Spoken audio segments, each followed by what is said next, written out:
loving fears. Fill the world with joy. I am woman of the earth, spreading love and joy, fun and laughter. Woman of the earth, making miracles forever after. Loving, caring, sharing, teaching, singing, mothering. See my love in a blushing flower, while my dreams take wings. With a sky so blue, I will save the earth and its every glory. I will teach my child every golden story. I am woman of the earth, spreading love and joy, fun and laughter. Woman of the earth, making miracles forever after. Loving, caring, working, sharing, teaching, singing, mothering. Woman of the earth. I am woman of the earth. I am woman of the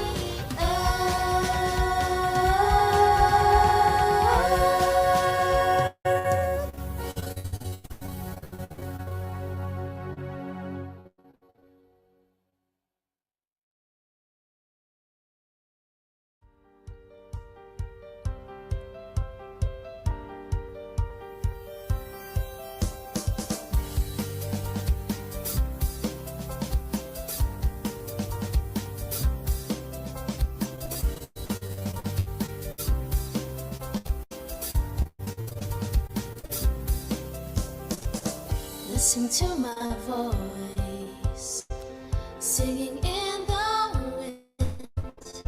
Feel my gentle touch in the golden sunlight. I was born to love.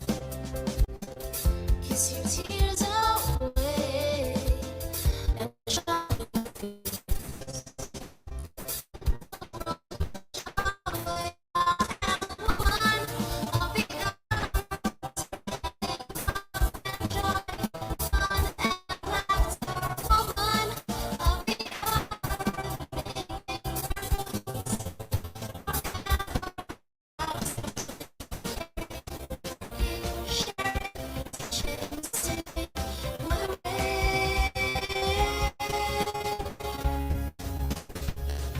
My loving glow in a watch my dreams take wings. When the sky so blue, I will save the earth. It's every glory. I will teach my child every golden story. I am woman of the earth, spreading love and joy, fun and laughter. Woman of the earth, making miracles forever after. Loving, caring, working, sharing,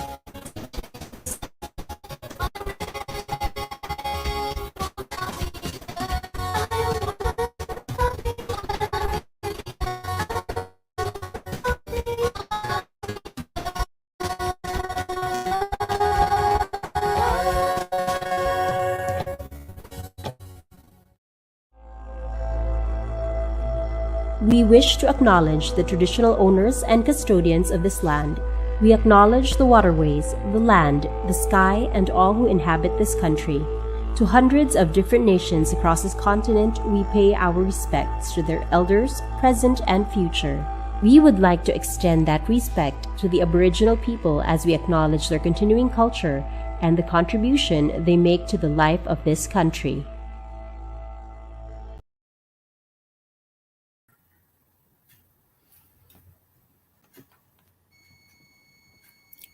Hello, ladies and gentlemen, and welcome A warm, green afternoon to everyone. Welcome to the biggest advocacy-driven pageant in the country. This is Miss Earth Australia 2022. I am Sarah Tute, your current Miss Earth Charity Australia and your host for today. First, I would like to thank our sponsors for this afternoon, Megaworld International and Hyatt Regency Sydney, for bringing in the first batch of our national finalists to discuss their advocacies about the environment. And of course, Megaworld International is headed by the ever-energetic Miss Liz Angeles, the Vice President for Asia and the Pacific 3. Thank you very much. And of course, to all our viewers who are watching us live in our official Miss Earth Australia Facebook and YouTube page, I want to thank wherever you are watching us from right now. Just please continue sharing your messages, reactions, and feedback in the comment section throughout the afternoon. I know that everyone is very excited. Even though the pandemic still lingers for us, I am very happy that Miss Earth Australia's advocacies are still alive and active.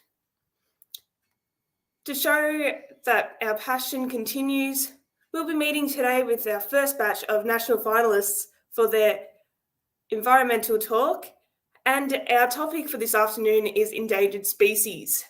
So an endangered species is a type of organism that is threatened by extinction. A species is considered endangered when there are fewer than 2,500 mature individuals, and when a species declines at least 20% within 5 years or 2 generations of that species. So without further ado, let us meet our lovely national finalists. The first national finalist we have is Hayley Cobb from Queensland. Hi, my name is Hello. Hayley Cobb. I'm 24 and from Brisbane, Queensland. My advocacy is to raise environmental awareness by taking an educational approach. Woohoo! So we will also now introduce Hayley Aston from Queensland as well. Oh, thanks, Sarah. Hi, everyone. I'm Riley Aston from Brisbane. I'm 27 years old and I am advocating for recycling and sustainable fashion. Amazing. And now we will also include our third national finalist is Jessica Basson from New South Wales. Hello, my name is Jessica. I'm 23 years old, and my advocacy is to keep the wildlife. Yeah. Woohoo! So we are meant to have 4 national finalists today, but unfortunately Mariah is unwell and won't be making it with us today. But we might as well start off our discussion. So to begin with, Australia is home to many unique plants and species. I'm just wondering what you guys think is the biggest threat to our endangered species. I actually think it's loss of habitat. So recently, obviously, we had the bushfires, which greatly impacted our fauna and has greatly impacted especially the koalas because they've lost so much of their natural habitat and a lot of their population. And up here in Queensland, our government has really put in a lot of resources to try and kind of keep the koalas from becoming extinct, but they are now an endangered species, unfortunately. Yeah, and I mean, you guys have also had a lot of problems with floods as well. What do you think about this as well, Hayley? Do you reckon it's the government needs to do a little bit more, or yeah? So I think a lot of it also comes back to when the government introduced species has had a huge impact, especially in our dams. So Queensland has a lot of dams that we rely on for our water supply here in Brisbane. And I don't know if you're aware, but there's a fish called a tilapia, which has increased in size and destroying all of the other ecosystem that lives in those dams, which is resulting in a loss of water supply for Brisbane. So that's how we move further into a drought so quickly. So I do think because the government haven't taken further action to raise that awareness and to get the community out there and minimize this part of the destruction that's happening, I think is causing the endangered species to deteriorate quicker. Yeah. And Jessica, is it similar sort of thing going on in New South Wales? Do you think, like, what are some of the threats that you've maybe noticed for the endangered species?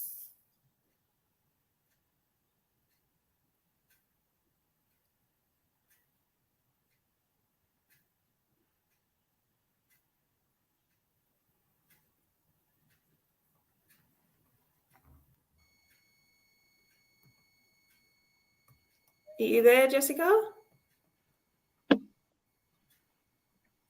Oh, sorry, I don't have discourse preparation today. Oh, no, it's fine. We're just having a chat about it. Yeah, I was just wondering what you reckon are some of the biggest threats for our endangered species. Could be simple things like, I don't know, there's a lot of rubbish around. Yeah.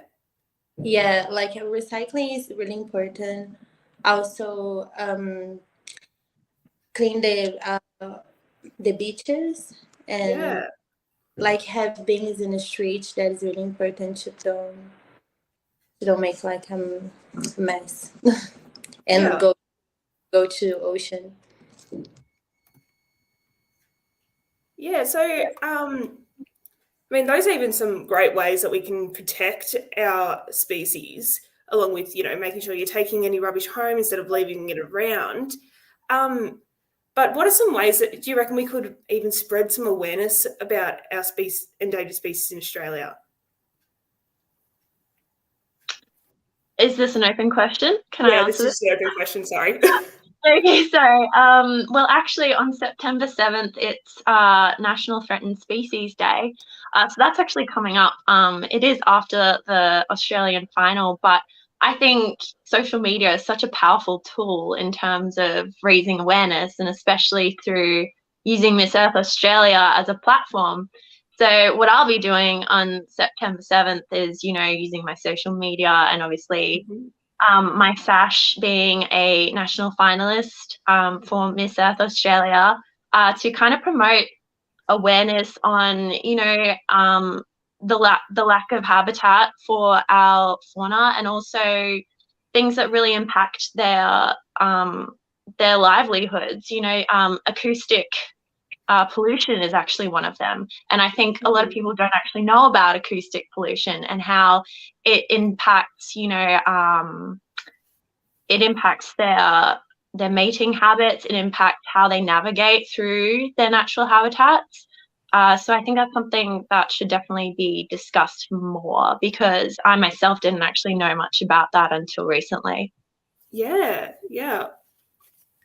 I think another way to raise awareness isn't just by posting on social media and getting the voice out there, but also just doing the groundwork, going and volunteering at your local animal shelters, because endangered species don't just surface from what's in the wild. It can surface from any form of animal or plant that's out there. So yeah, getting out there, volunteering, setting up like a sponsorship to raise charity. So go running a marathon and fundraise that way. I personally do that a lot. I run in marathons, and trust me, it is not the most smartest thing, but I do it for charity to help raise that awareness, because if you're going to sacrifice your time to spread the awareness, it's truly worth it.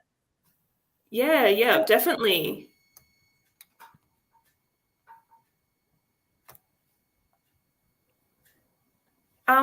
What about you, Jessica? What are some ways that you could spread awareness, even if it's social media or just like as a graphic designer, I think animation and education through visual and communication, that would be a good idea, you know, like.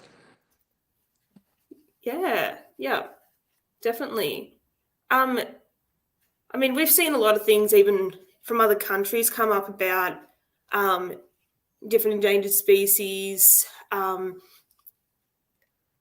Is there ways that we can, I don't know, even get it out there, not just within Australia, but even out across the world? Like, yeah.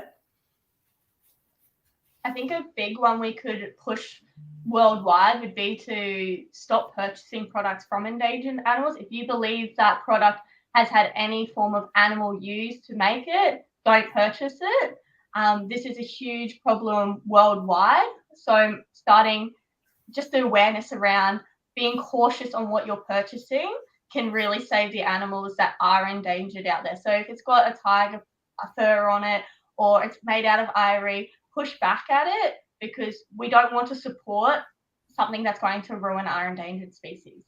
Yeah. I agree with that. I think also word of mouth is so powerful.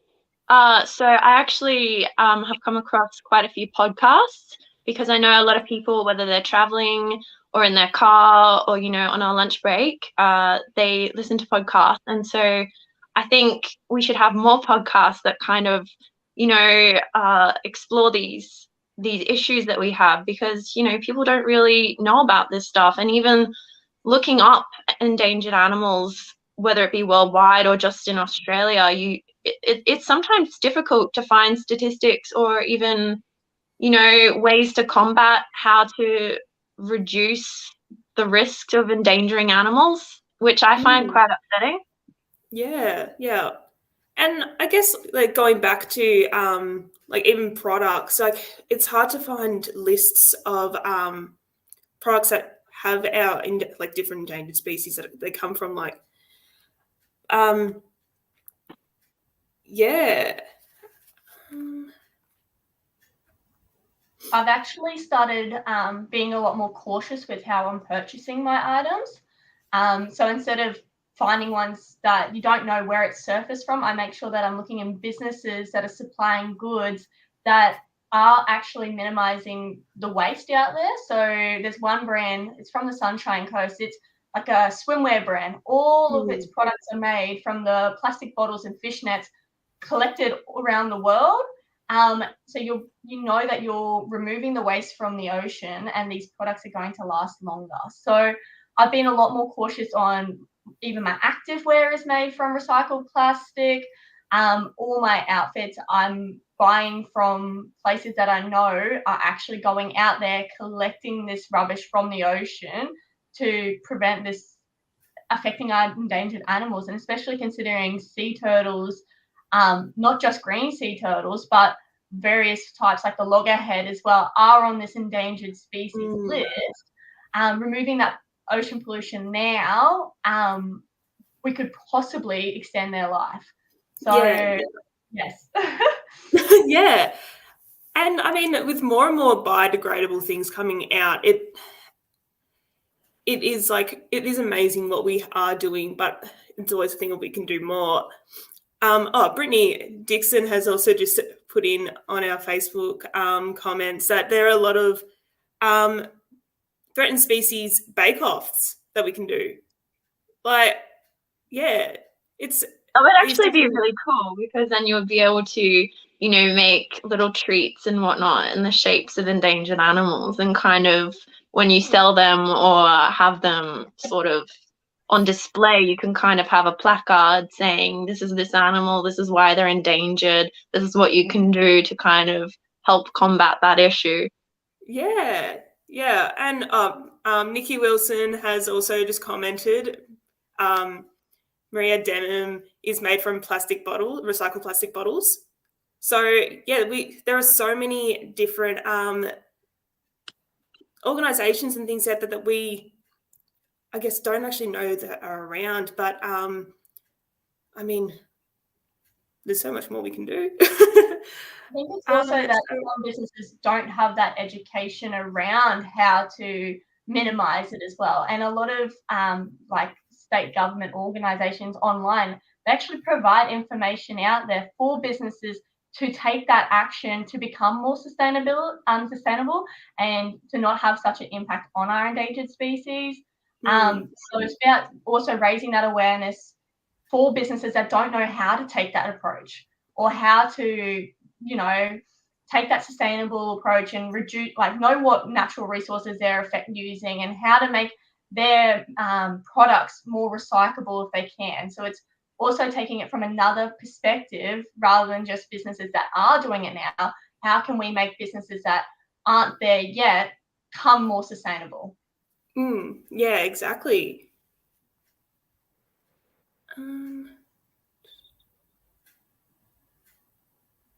Well, going on from what Hayley said, I definitely think education is a massive, massive key thing that we should implement because, like I said before, word of mouth, it's basically just educating people on the issues at hand because if you don't talk about it, no one's going to know, unfortunately.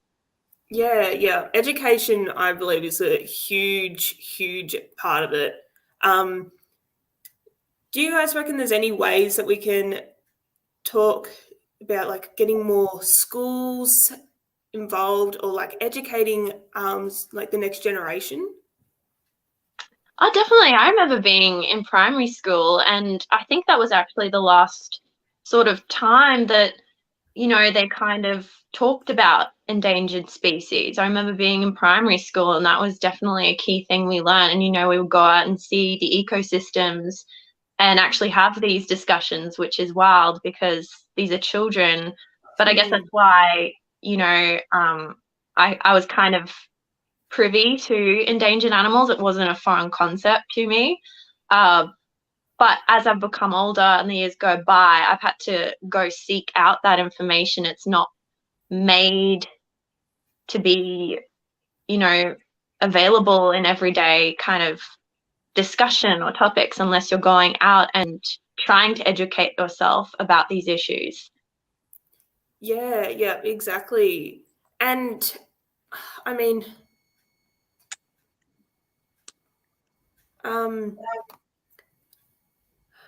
sorry, just a reading comment. So there's also a lot of whispers that the conservation status of the platypus will be upgraded to vulnerable to threatened in New South Wales, which is amazing. So what's everyone's favourite Australian native species? Doesn't have to be endangered, it can just be in general. Turtle. So I've always had a passion for turtles. I actually spend twice a year up on the Great Barrier Reef helping with the relocations of turtle nests so that they don't get affected due to king tides washing them away. And then I walk the beaches up there and collect all the plastic that washes up. Some things that wash up are like iPhones, just the most randomest stuff you'd expect to see on a beach off the coast in the Great Barrier Reef. So I always have had a passion and love for sea turtles, and I've seen how they become buoyant, and it's quite depressing to see. So I've always made it a mission to minimise my effect that could have on a turtle. So going above and beyond, collecting the plastics from these beaches wherever I go, to then also going and helping with the sea turtle conservation. So definitely sea turtles is my favourite. Yeah, amazing. What about you, Riley? Well, I was actually going to say my favourite Australian animal would be the Tasmanian tiger, and I know it's been extinct since the 1930s, but it's just been released news that the Hemsworth brothers, particularly Chris, are actually involved in works with the Melbourne University on trying to bring back the Tasmanian tiger through use of surrogates with another mammal. So that's really exciting news, and I can't wait to see how that develops. Yeah, as soon as I heard that on the radio, I was like, yes. What about you, Jessica? What is your favourite? I really like kangaroo. Yeah.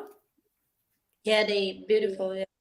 And their lifestyle, how they keep the baby, and I think is really significant. Yeah. Like I love our Australian marsupials. My favourite is the fat-tailed dunnart. I said this like last year. I love the dunnarts. Like any little carnivorous marsupials, I love them. Yeah. So, I mean, if any exciting news about animals going from being like vulnerable to threatened or from endangered, like anything that's a positive impact. Oh, Nikki has just asked, how would you raise awareness on endangered plant species? As you know, they are often overlooked as an endangered species. By minimizing the introduced plants into our ecosystem, so the ones that come through that are in shipping containers, a seed that's just carried by a bird by accident, just capturing it before it expands and destroys our native species. So raising that awareness of being just cautious about, if this plant looks like this, minimize it now before it spreads. So yeah, just that word of mouth and showing people what to look out for as well. Yeah. Well, that's definitely where like our border security comes into play as well. You've got all these signs up, especially when you're going through airports or ship ports, all that type of stuff, to kind of make sure that you're not bringing in pests or mites. Unfortunately, we're kind of backtracking because obviously Australia has had a lot of plant species introduced, like Hayley was saying, from European settlement. So it's kind of just, again, we just have to let people know. We have to have these discussions more often about, these weeds and these pests that are coming through and destroying our flora as well as our fauna. Yeah, exactly. And as you said, like actually having some sort of identification as part of our education would be amazing. I remember in high school we had to do bone seed weeding, which, it's a plant that you wouldn't even thought. You would just looking at it, you think it's always there sort of thing. But yeah, having maybe more of an identification sort of thing, even so you can find in your own backyard, I guess. I think it's also making people from an agricultural background to spread that knowledge as well. I originally come from a farm, and there's like a plant. It's called a wildfire plant, and it's actually so terrible for our cows and our horses if they eat this type of weed. But I don't think a lot of other people that don't come from an agricultural area are aware of how something like this could affect it. So to them, they would just assume it is just a plant and that this is normal. So I've spent many hours like trying to remove these weeds from causing more problems, because it actually suffocates the native plants due to draining the water source that these other plants need. So I think, getting our agricultural departments to actually come forward and explain it, because it's inevitable that it's going to spread into other areas than just in the country.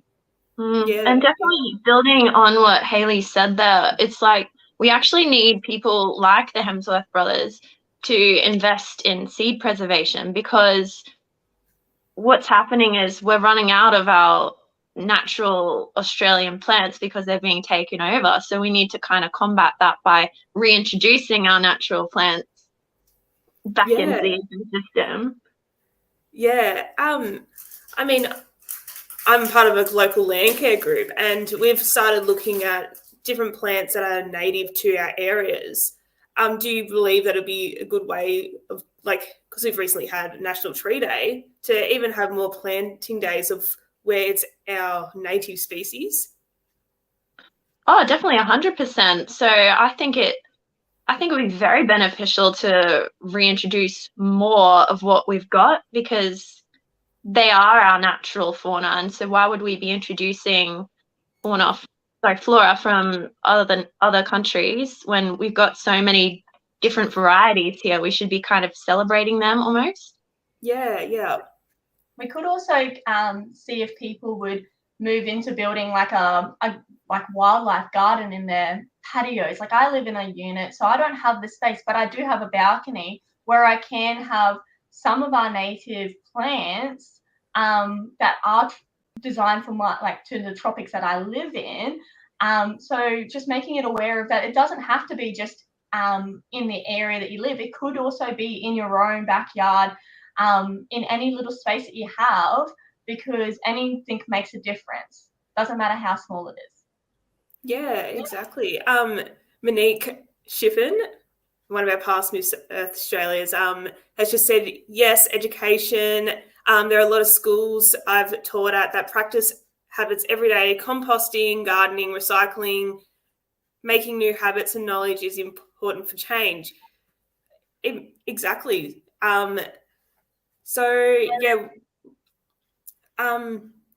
Do you believe that even going to schools and having them educated on what's native to their area would be extremely beneficial? I think there should be more agricultural departments in schools.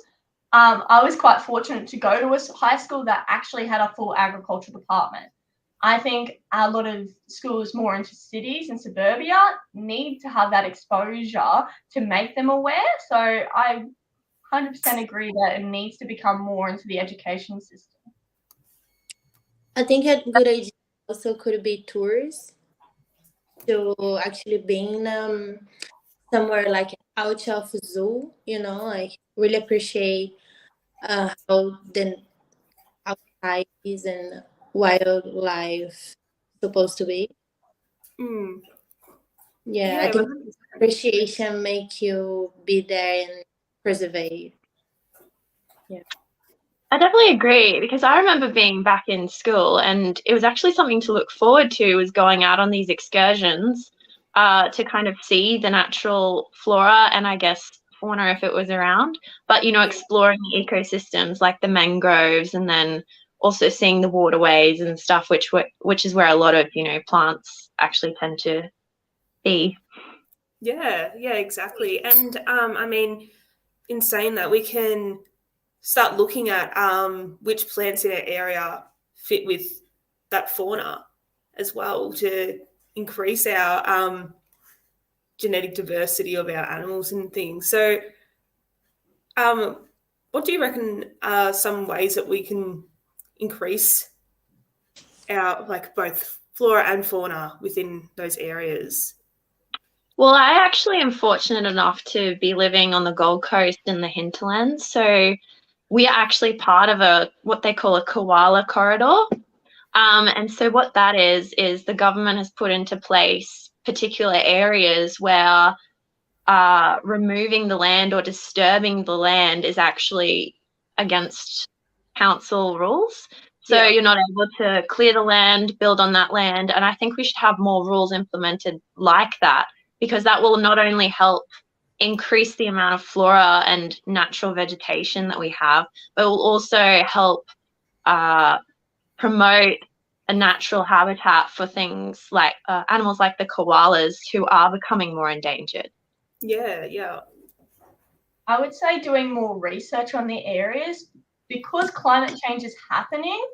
Animals and plants are struggling to grow and live in those areas that they've inhabited for so long prior to. So because climate change is making animals move further north or move further south, depending on the weather changes of what they need, I think it's doing research on other areas and seeing if it's capable of having the fauna and flora to grow there. So Great Barrier Reef, if we keep the coral the way it is with the water temperatures changing, it's not going to keep spawning and growing.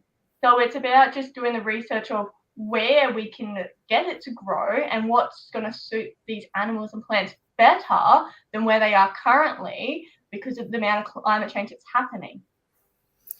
Yeah, exactly. I mean, and going back to even agriculture, I know there's a lot of farmers that are sort of set in their ways and things. Do you reckon there are ways that we can also get them more involved in even planting more native flora species on their properties? Well, agriculture is actually a massive industry that negatively impacts our natural flora and fauna.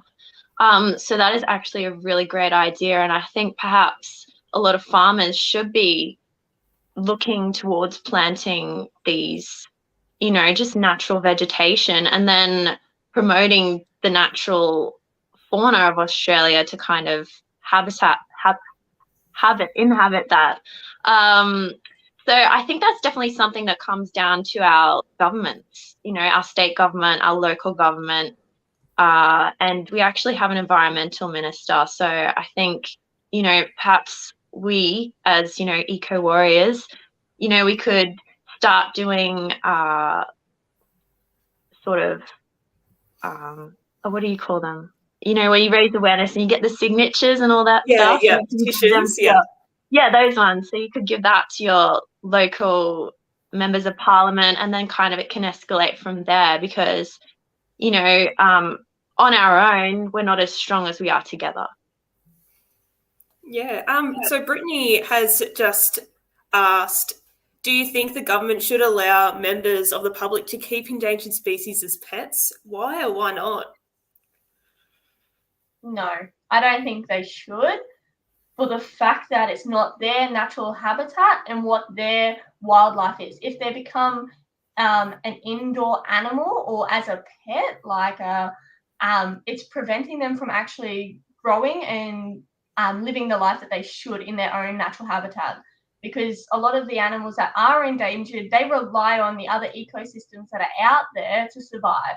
Once they're taken from that ecosystem, other animals and pets, animals and plants out in those ecosystems, that rely on these endangered animals will soon then deteriorate as well, which will have more of a ripple effect and creating more animals and plants to become more endangered. So I highly don't think it should be allowed at all. No. Yeah. I actually tend to agree with Hayley there. However, I believe there is an exception to the rule wherein you could have endangered animals, not so much as pets, but be kind of more patients at species preservation zoos, or, with people that have certain rules in place on how to kind of nurture these animals back to health so that they can be reintroduced into the wild. Yeah. What are your thoughts, Jessica? What do you think? What is the question? So the question is, should the public be allowed to keep endangered animals as pets? Depends if they have a structure for that, like a farm in a big place, but I don't think so. Yeah, and I mean, going back on what you said before, Riley, we do have a lot of people that are out there that they rehabilitate our wildlife, and seeing some of the ways that they do rehabilitate them so they can go out into the wild. Do you believe that we should have more people being able to do that within areas, or more just educated, I guess? I actually think it would be quite beneficial for people to be able to get perhaps specific licenses to be able to look after these animals prior to releasing them. But I do feel like we would have to have very kind of stringent rules in place, because, like Hayley said before, these animals are wild and other animals depend on these animals being in their habitat to kind of thrive. So it's a bit of a tough situation, but you would just have to have someone there monitoring them, monitoring people, and giving them the right tools to be able to look after these animals. Yeah. Don't you think, like public hospital for wild animals, does that exist? I think there are certain ones in areas, like I know that there are certain vets that do have them in place. I mean, there's also Australia Zoo, they have their own like wildlife hospital. Yeah, I think we need maybe more organisations around for that sort of thing.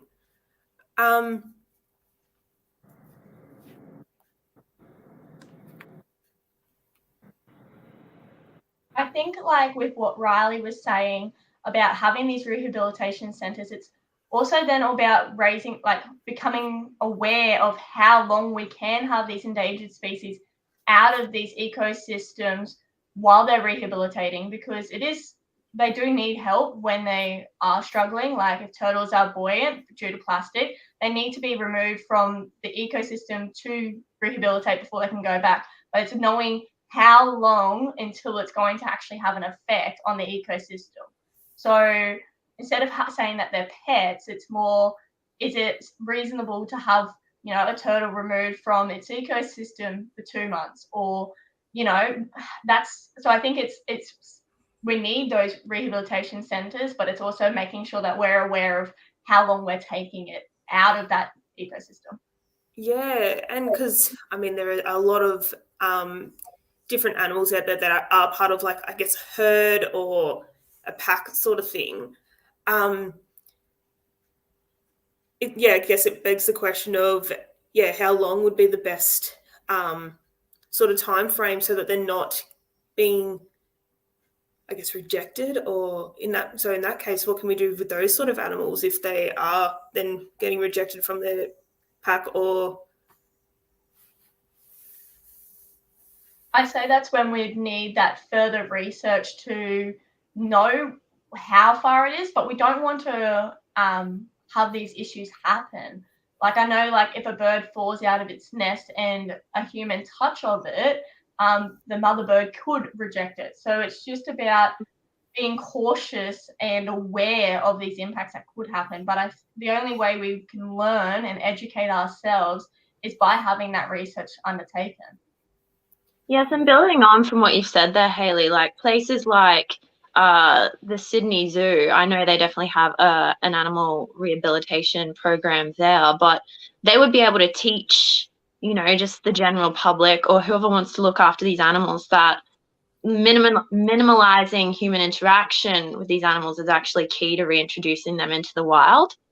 So I think, how you have to get a certain type of license to be able to look after snakes or turtles, you should have sort of courses that you can do and licenses that you have to obtain in order to be able to look after these endangered animals.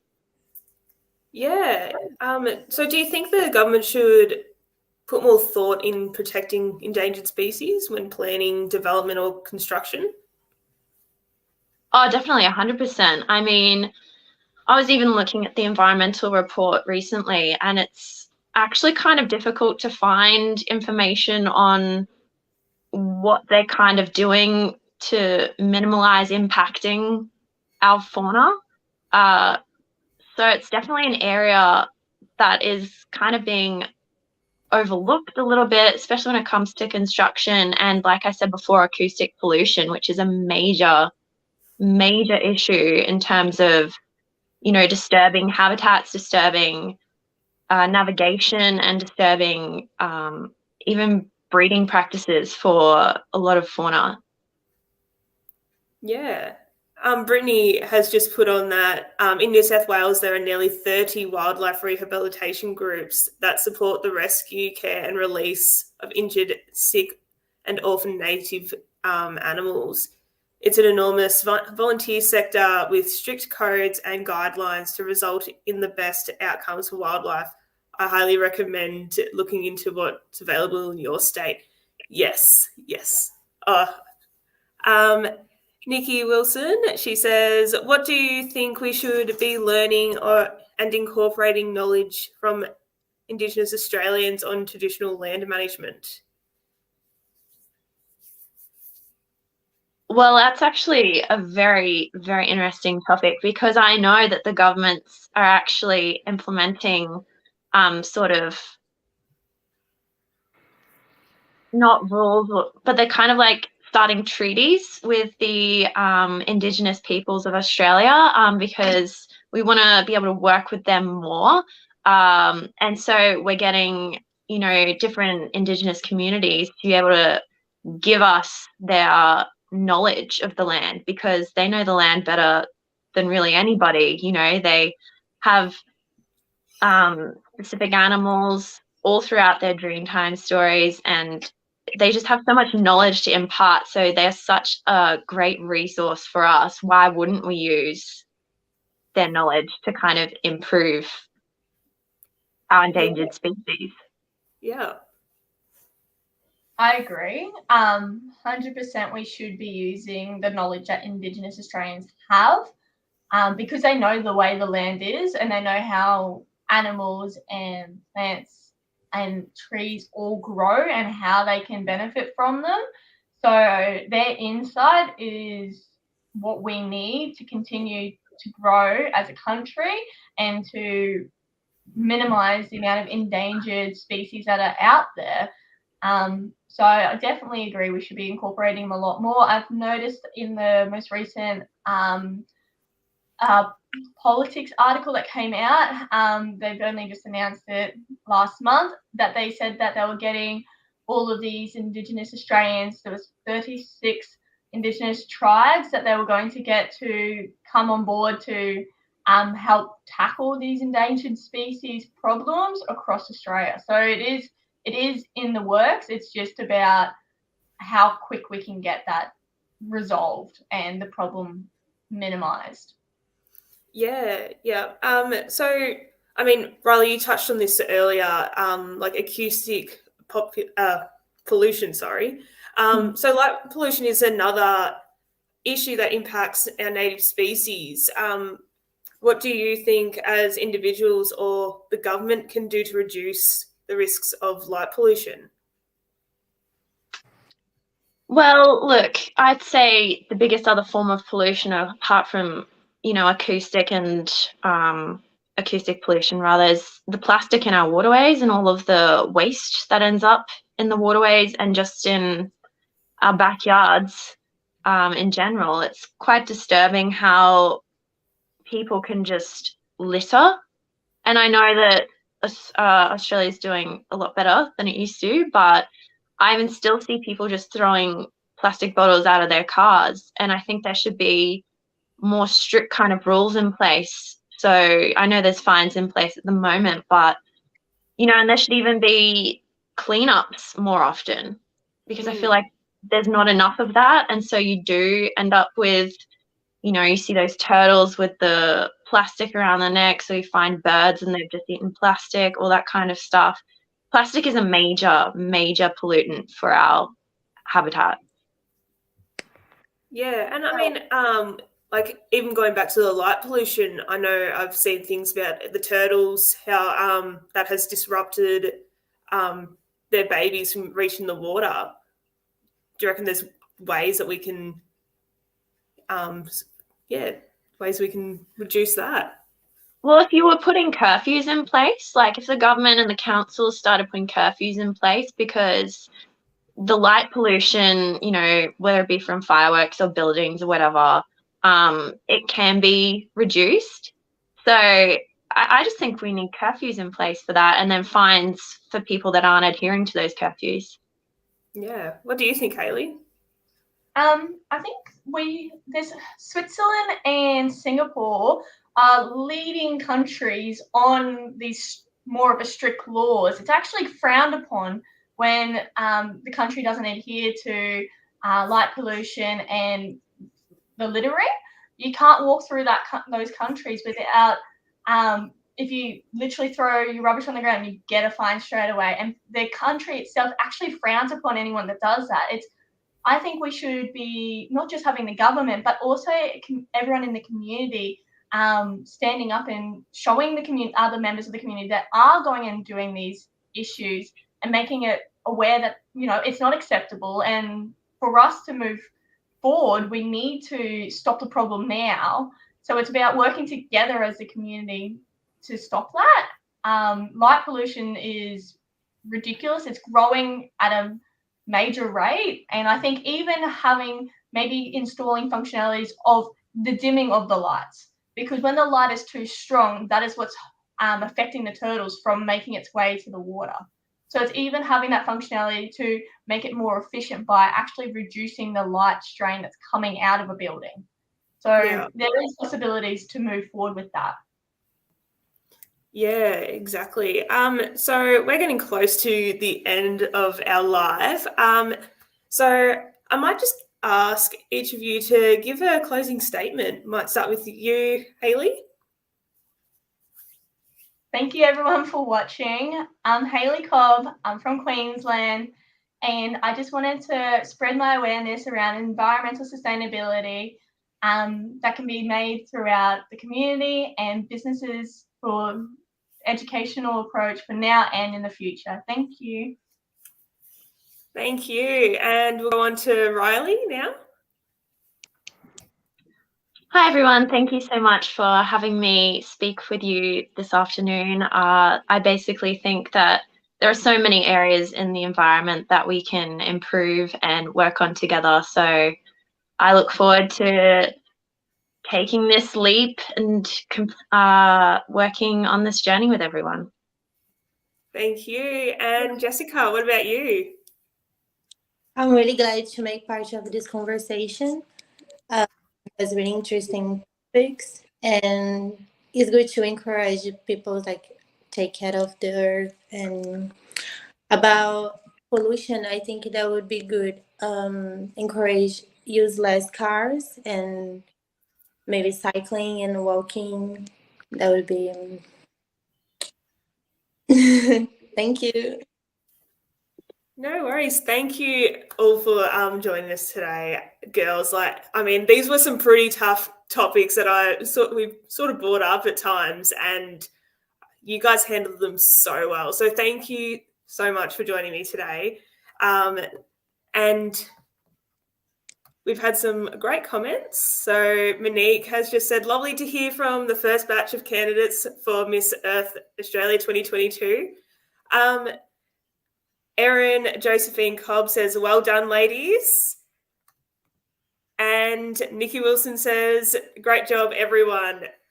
Because I know how nerve-wracking this is. Having to do it last year, crazy. So I would like to say a huge thank you to our sponsors for this afternoon, Megaworld International, Liz Angeles, Vice President for Asia and Pacific 3. I'd also like to thank Hyatt Regency Sydney for the official residence of Miss Earth Australia 2022. Also like to thank Stargazer Production, the license holder and owner of Miss Earth Australia, headed by our lovely, lovely National Director, Julia DeLoyne. Also like to thank all the viewers today and for their reactions, their comments. You guys are amazing. Brittany Dixon, she has just said, fantastic job. Hayley, Riley and Jessica. Oh, and thank you. Thank you to me for hosting. It is a tough gig. It is a tough gig. Also got the most important thing is we'll work for the environment. Yes. Yes. And Miss Earth Australia says, great job, girls. Oh. So yeah, thank you all, and I think we'll just leave it here. Okay. Thank you. Thank you. Bye. See ya. Bye.